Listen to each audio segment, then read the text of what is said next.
Class is now in session. I am Professor Hockey, and today we're discussing the Sharks 21-22 trade deadline recap. The trade deadline has come and gone, and while we did have to wait a couple of hours for all of the Sharks trades to make its way through the NHL pipeline, we finally have word of just exactly what the Sharks did today, what moves actually went through, and well, it's not really all that much, which is somewhat disappointing. The Sharks are obviously a team that are probably not going to make the playoffs this season. They'd have to pretty much win out the rest of their games if they wanted to do so, and so it seemed as though it was a good opportunity to try and trade away some of these players, some of these expiring contracts, to get some assets back, especially when you consider the fact that this was a seller's market. Players like Sherratt and Lehkonen and all these guys were getting returns that you just wouldn't really expect in a normal year, as so many teams are going all in to try and win the Stanley Cup this season. So the Sharks definitely could have gotten back some good assets,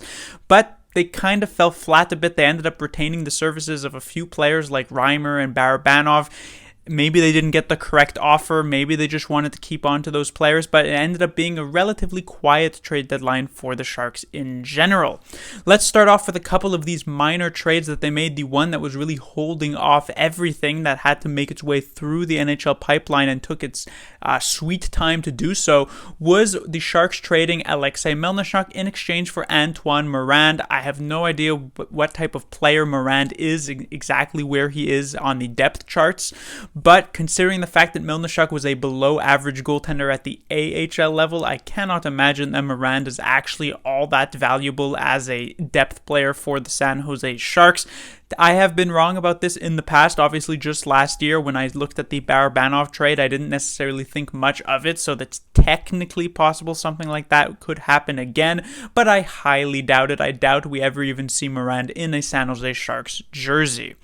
When it comes to the other minor trade, though definitely a step up from the previous one, we have the Sharks trading Nick Merkley in exchange for Anthony Bitetto, which is somewhat disappointing. I always thought Merkley was a pretty decent player, and he definitely could have been in the lineup pretty strictly just based off of skill above players like Gadjevich, Viel, and Weatherby, but he was never really given a very long look at it. He did get a couple of games up with the big club and actually did not look half bad in those games, but it seemed as though Bob Booner was not a fan, and so to get an opportunity to try and make his way in with a different organization, the Sharks have indeed traded him, and they bring back a player who Bob Booner absolutely would love in Anthony Bitetto. He's exactly the type of defenseman I described in my video yesterday. He's the type of guy who's not going to win you any games. He's not going to actively lose you any games. He's just going to be a warm body that you can dress into the lineup. He'll play 10 to 12 minutes in a particular night. He'll maybe lay a couple of hits, take a dozen icings,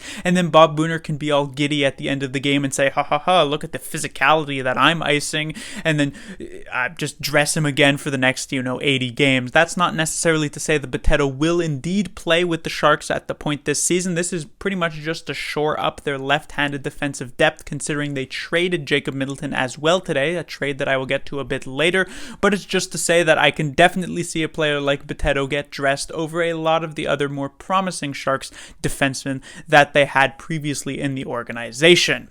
Another trade to talk about, and this was at the very least involving the main club, the Sharks traded Andrew Cogliano to the Avalanche in exchange for a 2024 fifth-round draft pick, basically not really getting much of an asset back. A fifth-round pick is pretty much like a 10% chance that you'll get a player who will be in any way useful to your NHL squad, and an even smaller chance that he'll actually be an effective player come a few years' time. And so this is basically an opportunity where the Sharks get a small asset, but are mostly just giving an opportunity to a player like Cogliano to try and win a Stanley Cup. And considering he's going to the currently, at least standings-wise, best team in the entire league, he certainly will have a very good chance at that, and I doubt he was going to be someone who the Sharks would retain going into next season, considering he was just on a one-year contract. The Sharks would technically have the chance to re-sign him again this coming off season, but it's unlikely to happen. Just might as well get an asset there, and it's also a way for management to prevent the Cogliano, Bonino, and Nieto line from ever seeing the light of day again.